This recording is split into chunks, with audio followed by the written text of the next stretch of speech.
Bonjour, donc dans cette petite mise à jour du 20 octobre 2020, j'ai malheureusement trois mauvaises nouvelles pour ces gens qui veulent maintenir ou même amplifier les mesures sanitaires. Désolé, désolé pour vous. Alors,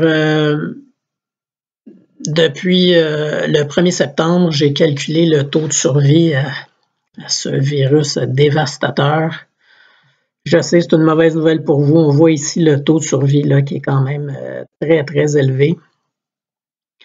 Ensuite, les hospitalisations qui commencent aussi à baisser. Désolé, c'est des bonnes nouvelles pour l'humanité, mais pour vous, les qui souhaitez là, le maintien ou l'amplification des mesures sanitaires, je suis désolé, c'est des mauvaises nouvelles pour vous. Et troisième point, pas de surmortalité depuis les 10 dernières années. En fait, si on est un peu plus précis, il y a eu surmortalité au printemps pour les 70 ans et plus. C'est tout.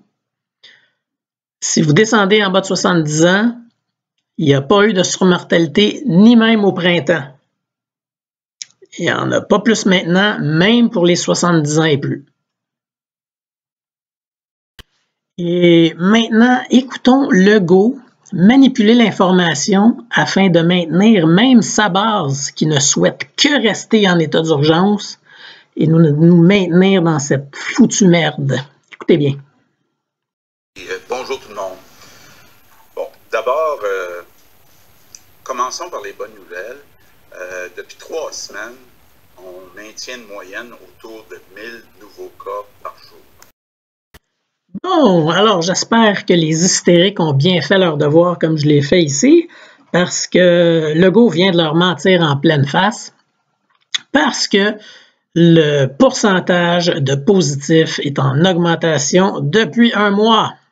Alors voilà, je vous apporte une belle nouvelle, là. Vous pourrez faire comme votre journaliste préféré là, qui l'a mentionné durant la conférence de presse.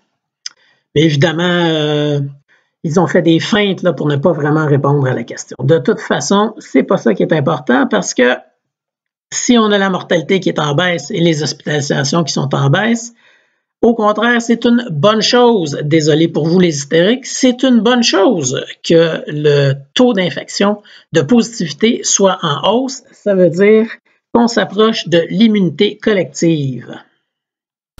Ah oui, et la courbe en rouge, c'est les admissions aux soins intensifs. J'essayais de voir s'il y avait une corrélation.